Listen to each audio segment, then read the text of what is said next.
what I am really surprised to see is autistic people, like diagnosed autists, according to them, are saying that I need to that I need to talk about how narcissism is different than autism. And that surprised me. I didn't think so. To me, that's a completely different topic. But basically, autists are wanting to feel seen and then also make sure that I'm not trying to humiliate them. Right. That's so interesting. But like, sorry, I dragged you into dangerous territory. It's like, get political, Gokanaru. Let's do that. Let's talk about socialism. Do you want to? No. It's just been on my mind a lot lately. The comments kind of bring it up for me because of the way. I'm surprised. I'm surprised. Censor. People are trying to make me. They're trying to. What's the word? It's like drag you in. Kind of control me with fear. You know. Right. I'm surprised though. I'm gonna stop watching your videos if you ever put this person on screen again. Bro, yeah, but fuck them. Like, who gives a shit? Like, okay.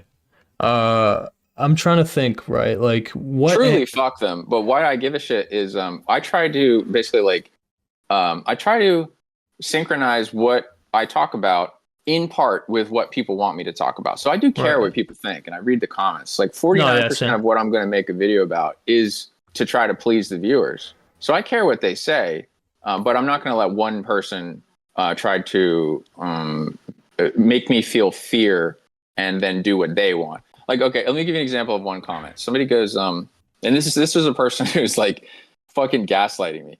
They go, I miss when your content actually had effort to it. I miss when you were actually putting effort into your channel. Right. Hate to see you talking about this topic again. Yeah. So they are lost if they are going to act like the content doesn't have any effort to it. No, yeah, that's a person who doesn't know what the fuck they're talking about. Like, yeah, I mean, do those kind of out of their butthole to say that, but I think that they know that they're lying. You know, they know that there's effort, but they know that that's what would get under my skin. So it's like they're trying to basically like, well, I don't know, control me through lying. Yeah. So I don't like that. You know, when I read the comments and I'm trying to please people, and then I see someone being disingenuous like that, I really don't like that. That's fair. Yeah. I mean, I get that as well, man. Like, it's interesting because you will always in the comment section, I find, especially if you actually have something that people are glazing or people are saying is like, holy fuck, like this is like high bar, you know what I mean? Like, this is dope. I do find like there's always going to be people who are trying to undermine that, right? And that's just like, I mean, it's just resentment, right? Like, an example for me is like in the Sneeko video, I got just fuck tons of like compliments on the editing, and then I'll see people who say like, holy fuck, this editing's dog shit, and in my mind I don't even like, it's almost just funny because it's just like, I mean, anybody who knows how to edit understands like, this is, you can't say it's dog shit. You can say I don't like how like fast paced it is or whatever, but you can't really say it's like dog shit. And again, in the case of your video, like, you can't say that that's low effort. You just can't. Like, it is just wrong. You know what I mean? Yeah, I'll watch 3,000 Sniperwolf videos and then tell you the patterns I saw. It's like, there's nothing low effort about that. I don't think anybody else did that. No, yeah, I mean, yeah, it's like, and clearly the dedication to the receipts, like the fucking compilation of like, you're literally demonstrating you've watched, but like, again, easily hundreds of fucking hours of content to like siphon it down to this digestible 1 hour basically. So if someone is trying to tell you that you have dog shit editing, well, yeah, but what they're trying to do would be like, they want more content from you quickly, and so they're trying to discourage you, maybe whether it's subconsciously or not. They're trying to discourage you from doing something that would slow you down. Like, this isn't worth the time for you to put it into this kind of like hyperfixated editing. What I want is just like daily. I want you to tell me what you think about everything every day, because I need. Right. I like that. I want critical style content from you, like Penguins or whatever. Right. I want you to tell me every day what I should be thinking about the most annoying thing on Twitter. Yeah. You know, they want you to do that. And so immediacy, they'll tell you your editing sucks because they want you to just do the other kind of content. That might be one reason why they would gaslight you like that. Yeah, but the thing is like, again, I don't know how it exactly goes for you, just because they are criticizing different things. Like, but for me, it's like, I don't give a fuck. Like, I am at a point where like I would read a comment like that, and I genuinely don't feel anything, because I'm just like, okay, they either don't know what the fuck they're talking about, or they're just trying to like get a rise out of me. You know what I Oh, mean? trust me, I got plenty of defense. I can deal with that in all kinds of ways that aren't going to Okay. make me mad. But I do allow it to.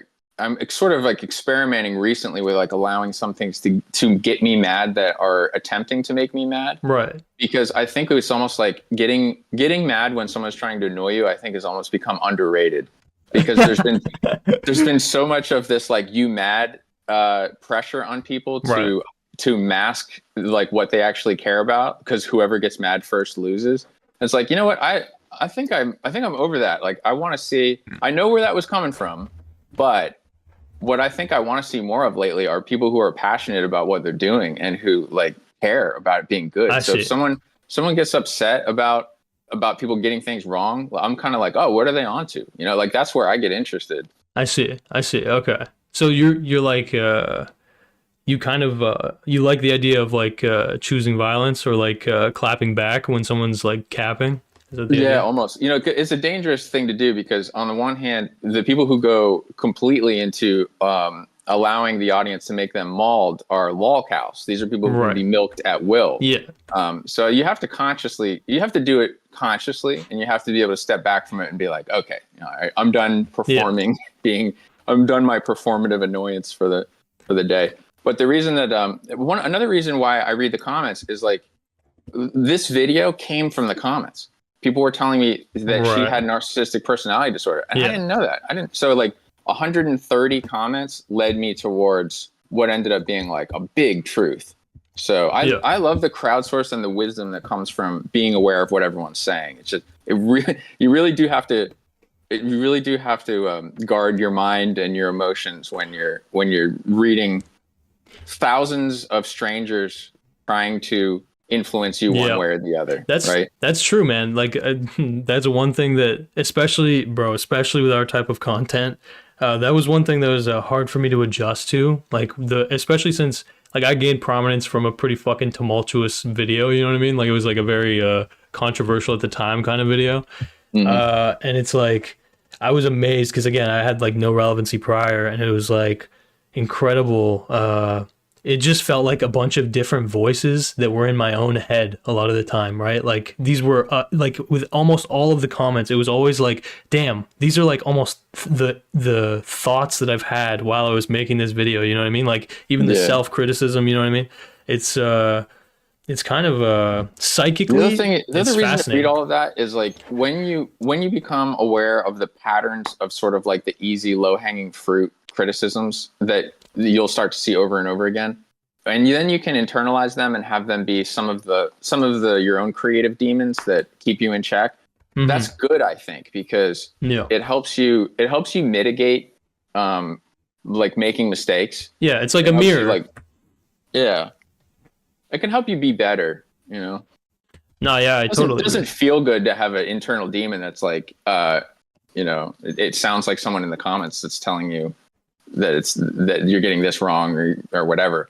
But actually, like what it mainly is it makes sure the main thing that it is sort of thinking about what the comments will say does to content like practically is it makes sure that you when there is an exception to the rule that you can explain quickly instead of speaking like hyperbolically, that you then sort of qualify the statement so that the people who know that one thing feel heard and don't need to tell you that the video like actually there's a major misunderstanding because you said all x or y and actually like some x or z. So if Right. when you know that you're going to get that and you've got that little like annoying devil on your shoulder, you can kind Hmm. of mitigate that by being like, now it's not this. Don't get it confused. Yeah. Oh, it's on this video. It's something that I couldn't anticipate. What Yeah. I am really surprised to see is autistic people, like diagnosed autists, according to them, are saying that I need to that I need to talk about how narcissism is different than autism. And that Interesting. surprised me. I didn't think so. To me, that's a completely different topic. But basically, autists are wanting to feel seen, and then also make sure that I'm not trying to humiliate them. Right. That's so interesting. Yeah, There's here's why almost I guess. there's a weird self-insertion there that's I like, know that also yeah. seems a little narcissistic, right? Yeah, exactly. But what I think is where it's coming from, according to them, is that there is I talk about mirroring as the phenomenon that sort of explains the doppelganger behavior that Sniperwolf did, where she was copying the personality, the style of speaking, the clothes, all of these aspects of the personality of Aziland, and taking them. That was really compelling. I like that part. Like it was just really fascinating just to see it. You know what I mean? Like just to fucking like it's just there, right? Like it's crazy. Like that's a lot to deal with if you're the target of that. Yeah. But I'm struggling in the video to understand why would somebody copy a person who they admire but then also hate them, because that to me it seems like sort of contradictory.